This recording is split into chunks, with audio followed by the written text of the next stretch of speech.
The screen opens on a parking garage. Fluorescent lights.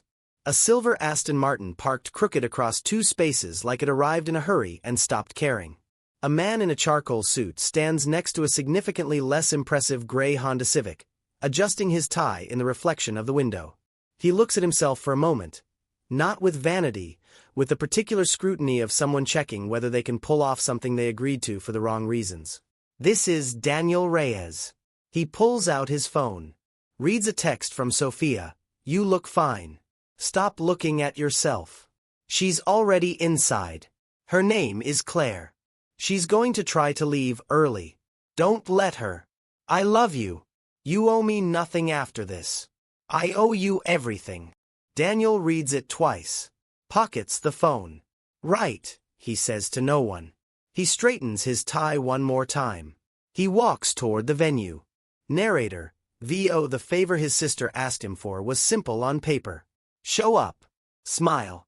Pretend. Be the boyfriend she'd told 3 relatives about so the seating chart would work out. Leave by 10. Done. The problem with simple things is they assume the variables are what you expect them to be. 3 weeks earlier. Daniel's apartment. A kitchen that says someone lives alone and cooks real food anyway. Sophia sits at his counter with a glass of wine she poured without asking, which is how he knows this is a real conversation and not a casual visit. Sophia. I need you to be my +1. Daniel. You have a groom. Sophia.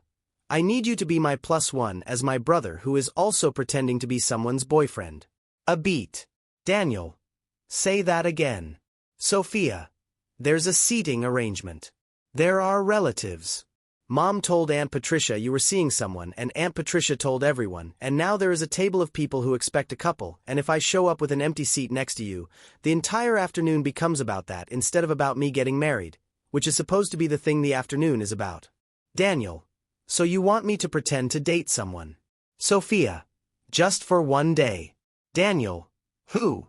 Sophia's sad face carefully. Claire. Daniel. Who is Claire? Sophia. My maid of honor. My best friend from college. She's going through something. She's been avoiding everyone. She almost didn't come. The only reason she's coming is because I asked her to be in the wedding, and the only reason she said yes is because she couldn't say no to that specifically. But she's going to be uncomfortable, and I need someone next to her who isn't going to make her more uncomfortable. Daniel. And you thought. My brother. The architect. Who doesn't know her? Sophia. I thought. My brother, who is good at being present without being a lot. That is genuinely a skill. Most people can't do it. Daniel looks at his wine. Daniel. Does she know about this? Sophia's sad face slight pause. She knows you're my brother and that you'll be sitting with her and that you're good company. Daniel. That's not what I asked. Sophia. She knows enough. Daniel. Sophia. Sophia. She doesn't do well with. She doesn't like being set up or managed or, I'll explain after. I just need you to be there. Be kind. If she wants to leave early, just keep the conversation interesting long enough that leaving feels like a worse option than staying. Daniel is quiet for a moment. Daniel. You're asking me to use conversation as a detention strategy on a woman I've never met at your wedding. Sophia. When you say it like that. Daniel. That's what it is. Sophia. Yes. A long pause. Daniel. What does she do? Sophia's sad face carefully. She works in finance. Which is technically true. The way that the ocean is wet is technically true. The venue. A converted estate on the edge of the city. The kind of place that exists in the intersection of old money and good taste. Warm stone walls, ivy, candles before it's dark enough to need them. Daniel finds his table. Reads the place cards. Sits. He has been there approximately 90 seconds when Claire Ashworth sits down across from him. She does it the way someone sits down who has identified the chair that offers the best view of the exits. She sets her clutch on the table. Small, understated, the kind of bag that costs more than most people's rent and shows it only if you know what you're looking at. She looks up. He looks up. There is a moment where both of them perform the basic social function of a polite smile, and neither of them quite lands it. Claire. You must be Daniel. Daniel. And you must be Claire. Claire. Sophia talks about you. Daniel. She talks about you too. Claire. What did she say? Daniel. That you're her best friend and you make her feel like the smartest person in the room. A pause. Claire didn't expect that answer. Claire. She told me you design buildings. Daniel. I do. Claire. What kind? Daniel. Right now, mostly mixed-use residential. Before that, a hospital wing in Phoenix. Before that, a library in New Mexico that I think is the best thing I've ever made even though nobody knows it exists. Claire. Why doesn't anyone know it exists? Daniel. It's in a very small town. Population 400. The library serves about 60 regular readers. But those 60 people, the way they use the space. The way a 9-year-old sits in the reading corner on a Tuesday afternoon like it's the only safe place in the world. That's what buildings are for. Claire is quiet for a moment. Claire. That's not what most architects say when you ask them what they do. Daniel. What do most architects say? Claire. They describe the building, not the person inside it. A beat. Something has shifted slightly. Neither of them names it. Claire's sad face returning to default register. What did Sophia actually tell you about me? Daniel's sad face a beat. She said you work in finance. Claire looks at him steadily. Claire, and? Daniel, that's all she said. Something crosses Claire's face. Not quite relief. Not quite suspicion. The particular expression of someone waiting for the other shoe. Claire. She didn't tell you anything else. Daniel. Should she have? Claire studies him. Claire. Most people know who I am before they sit down. Daniel. I don't. Claire's sad face quietly. Daniel. That's I'm either very refreshing or a very good act. I don't have an act. Claire picks up her glass. Looks at it. Sets it down. Claire. Claire Ashworth. My family runs Ashworth Capital. We manage approximately $30 billion in assets. My mother is the woman in the blue Chanel by the window who has already looked at this table 4 times since I sat down. Daniel glances toward the window. The woman in blue meets his eyes briefly, then looks away. Daniel. She's counting something. Claire. She's always counting something. Daniel. What is she counting right now? Claire. How long before she can come over here without it being obvious she came over here to check on me? A pause. Daniel. How long do we have? Claire's sad face the faintest edge of dry humor. About 7 minutes. Daniel. Then we should look like we're in the middle of a conversation she'd be interrupting. Claire looks at him. Claire. We are in the middle of a conversation. Daniel. Good. Then we don't have to fake it. The ceremony. Chairs in rows on the lawn. Late afternoon gold. Claire stands at the altar in the maid of honor position. Composed, still, watching Sophia walk toward James with the expression of someone who loves her friend completely and is feeling that love right now as something very specific and slightly aching. Daniel sits in the second row.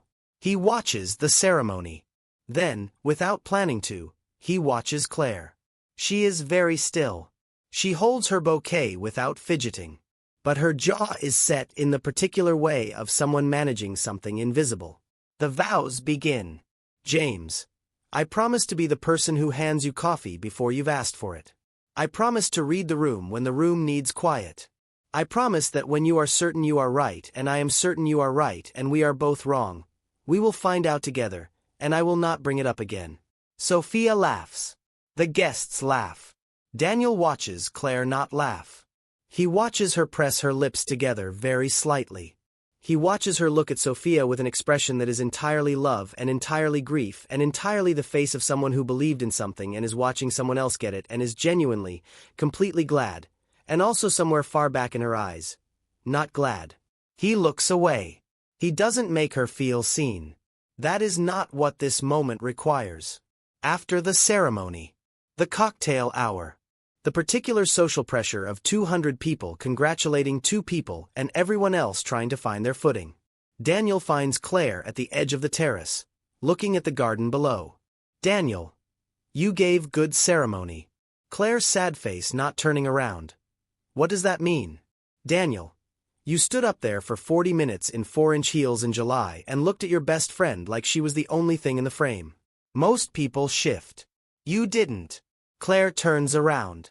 Claire, you were watching me during the ceremony. Daniel, I was sitting behind you.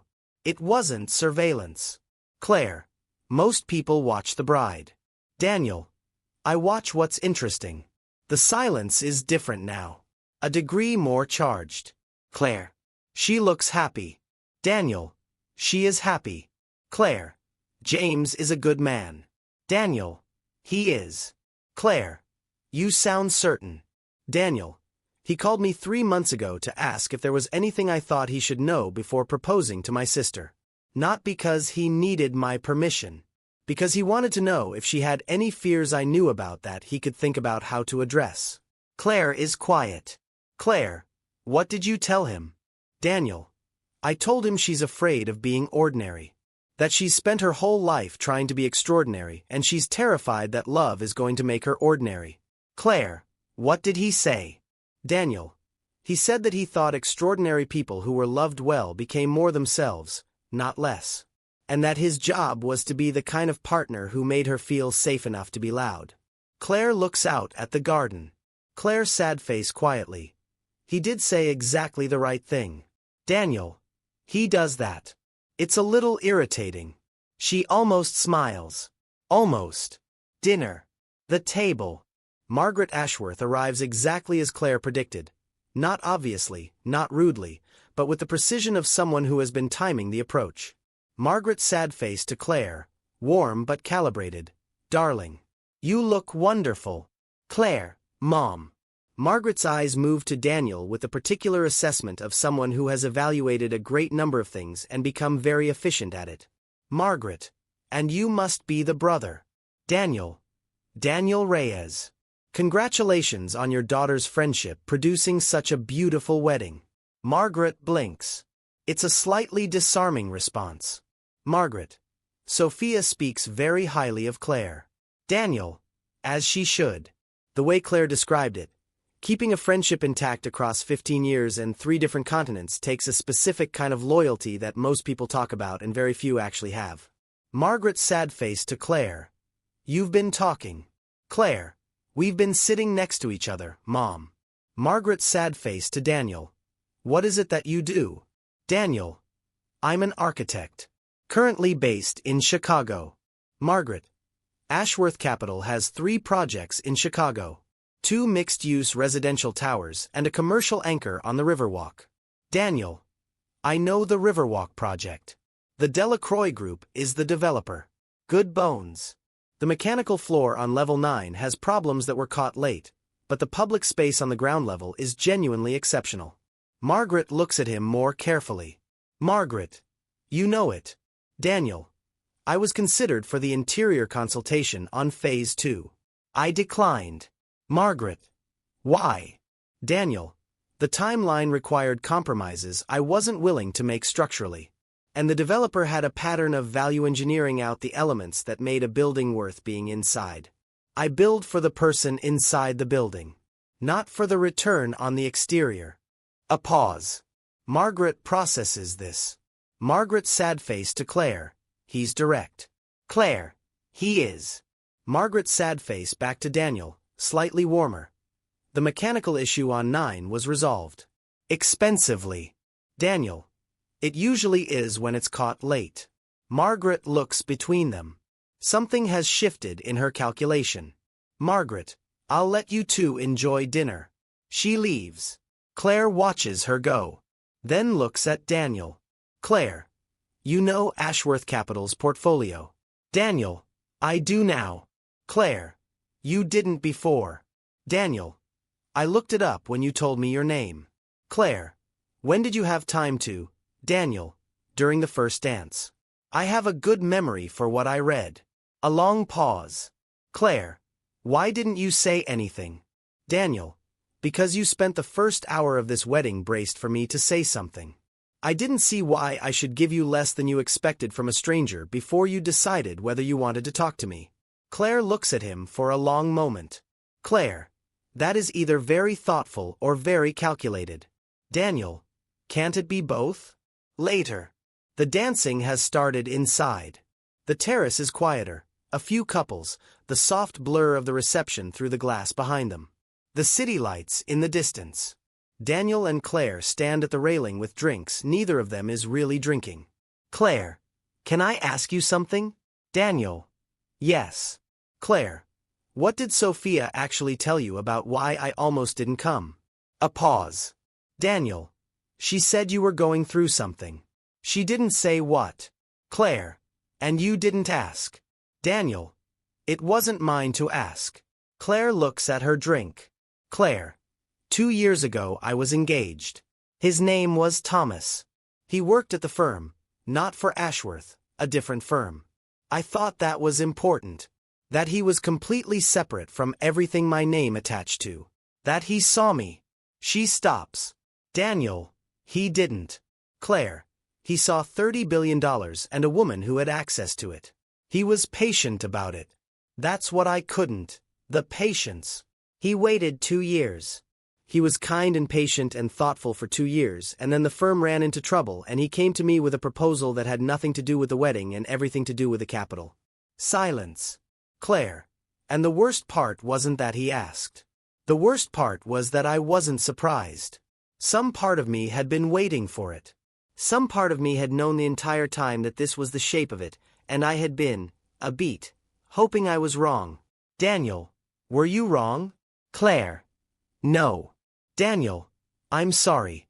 Claire, don't be. I'm better for knowing. I'm just slower to open doors now. Daniel, that's not a flaw. Claire, it feels like one at a wedding. A beat. Daniel, can I ask you something? Claire, fair. Daniel, the way you looked at Sophia during the vows. That wasn't just happiness for her. A long pause. The city lights. The music from inside. Claire, no. Daniel, what was it? Claire's sad face quietly. It was proof. That it exists. That someone can want you for exactly what you are and not for what you come with. That you can stand in front of 200 people and say, this is the person, and mean it completely. She looks at him. Claire, I stopped believing that was available to me. Daniel, why? Claire, because every room I walk into, my name walks in first. By the time I arrive, people have already decided what I am. Daniel, what am I? Claire's sad face caught. What? Daniel, what did you decide I was? Before I sat down. Before I said anything. What was the version of me you were braced for? Claire thinks. Claire, someone Sophia briefed. Someone with an agenda I hadn't identified yet. Someone who knew exactly who I was and was performing not knowing. Daniel, and now? A beat. The longest one of the night. Claire, now I think you're an architect from Chicago who builds libraries for 60 people and declines projects when the developer doesn't deserve the building. And I think Sophia told you almost nothing about me because she knows that almost nothing is the only amount that gives me a fair chance. Daniel, she's smart. Claire, she's the best person I know.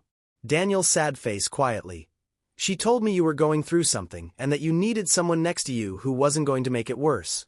That's the full brief. I didn't know your name. I didn't know your family. I borrowed this suit from my friend Marcus because mine is at the dry cleaner. Claire looks at the suit. Claire, it fits you well. Daniel, Marcus and I are the same size. Claire's sad face very quietly. It fits you well. There is a pause that is not uncomfortable. The music from inside shifts to something slower. Daniel, do you want to go back in? Claire's sad face a beat. Not yet. Inside. The tail end of the reception. The lights dimmer now. Most guests in the warm blur of the late evening. Daniel and Claire are at the table. The rest of the seats have emptied toward the dance floor. 2 glasses of water between them. The conversation has moved, through architecture, through finance, through a surprisingly long detour into the design of currency. Claire's observation. The most used objects in daily life are the ones with the worst design. Daniel's response. That's because the people who design them think about the object, not the hand holding it. Claire, when you said you declined the Riverwalk consultation, was that actually about the timeline? Daniel. Partly. Claire. What's the other part? Daniel. The developer. Colton Marsh. Claire. I know who he is. Daniel. Then you know that he treats buildings like products and architects like vendors. You design what he needs and you get paid, and the building is his, and anything good in it gets photographed and attributed to the project, and anything that's cut gets quietly forgotten. Claire. He's effective. Daniel. He's profitable. Those aren't the same thing. Claire. They are in finance. Daniel. In finance you can move money. I can't move a building. If I build something wrong, it's wrong for 50 years. If I build something right, it's right for 100. The weight of that is different. Claire is quiet, looking at him. Claire. You care about legacy. Daniel. I care about not wasting the permanence of it. Anyone can build a building. Not anyone can build a place. A pause. Claire. Ashworth Capital is currently in conversation with Marsh about a development on the south side. Daniel. I know. The Meridian Project. Claire. You know a lot about things you're not involved in. Daniel. The Meridian Project would displace approximately 300 units of existing affordable housing and replace them with luxury residential that prices out the neighborhood it's built in. I pay attention to that because in 3 years, when a developer wants an architect for the next project on that block, I want to be able to say no with full information. Claire, sad face quietly. I've been in those Meridian conversations. Daniel. I know. Claire. And? Daniel. And it's not my money or my decision.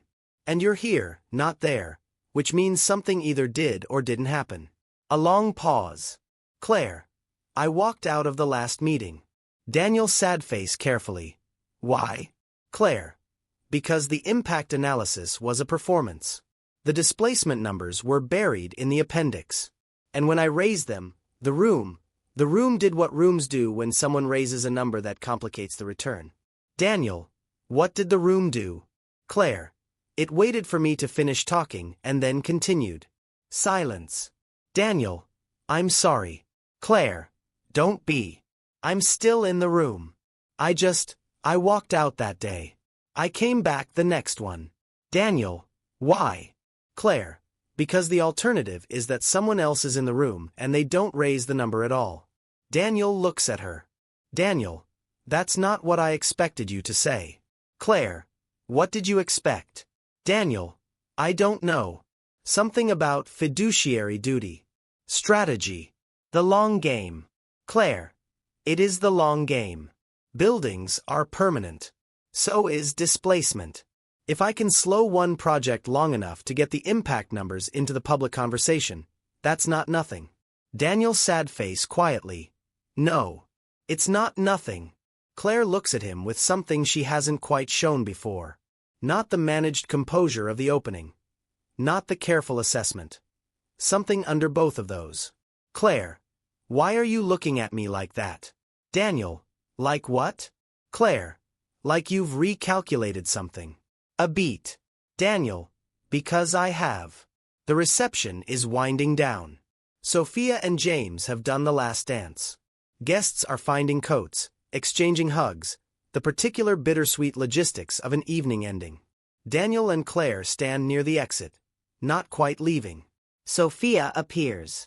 Slightly flushed, bouquet still in hand, a woman at the end of the best day. Sophia, sad face to Daniel. You're still here. Daniel. I was told to keep the conversation interesting. Sophia, sad face looking between them. I see. She hugs Daniel first. Long Sophia, sad face quietly, for him only. Thank you. Then she turns to Claire. Claire steps forward and they hold each other the way people hold each other when they don't need to say the thing because the other person already knows it. Sophia, sad face quietly, for Claire only.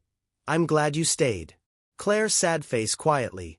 You knew what you were doing with the seating chart. Sophia, sad face pulling back, entirely innocent expression. I have no idea what you mean. I just needed the table to balance. She squeezes Claire's hand. Moves back toward James.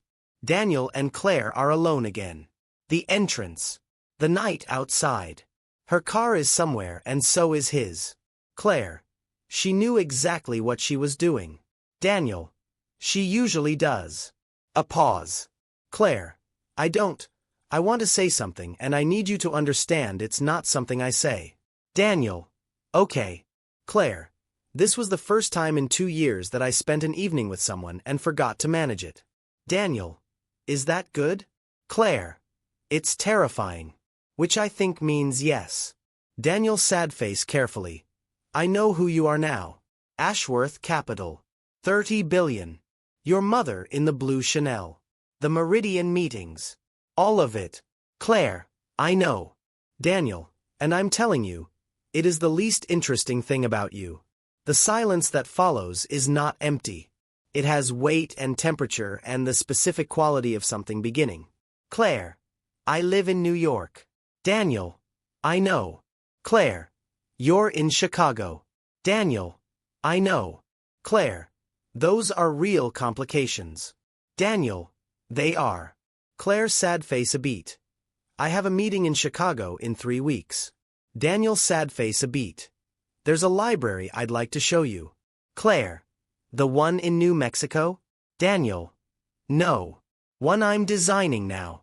It's not built yet. It exists in blueprints and a vacant lot and a conversation I had with the neighborhood association on a Tuesday morning when 12 people showed up and cared more about the reading corner dimensions than the structural load calculations. Claire. That sounds like exactly the right problem to care about. Daniel. It is. A beat. Claire. 3 weeks. Daniel. 3 weeks. Claire looks at him one more moment, the assessment that has been running all evening finally, quietly, arriving at something. She nods once. Walks toward her car. Daniel watches her go. He stands in the entrance of the venue alone for a moment. Then he pulls out his phone and types a message to Sophia. You're right. You owe me nothing. I think I owe you. He pockets the phone. He walks to the parking garage. The fluorescent lights. The gray Honda Civic. He sits in the driver's seat and does not immediately start the engine. He thinks about a library in New Mexico that no one knows about. About the way 60 people fill a space designed for them. About a woman who walks out of rooms where numbers are buried and walks back in the next day. About 3 weeks. He starts the engine. The screen holds on the empty parking space where the silver Aston Martin was. It's gone. Narrator. VO. He had agreed to a single day. One favor. Arrive. Perform. Leave. He stayed until the lights came on at the end. Some buildings are designed for the person who will stand inside them long after the architect is gone. Some conversations work the same way. Fade to black. 3 weeks later, Daniel showed her the blueprints. She stayed for 4 hours. She came back the next day. The library opened 18 months later. She was at the opening. She didn't come as Claire Ashworth. She came as Claire. That was the only version he'd ever met. End. Production notes. Visual tone. Warm but grounded. No fantasy wedding gloss. Real candlelight. Real fabric wrinkles. Real parking garage fluorescence. The beauty of the setting should feel earned, not decorative. Music. Sparse. Piano. String undertones only in the ceremony scene and the final terrace exchange. Silence is better than filler. Pacing. The tension is in the pauses, not the words. Every moment marked, a beat, should be given full breath. Rushing these deflates the scene.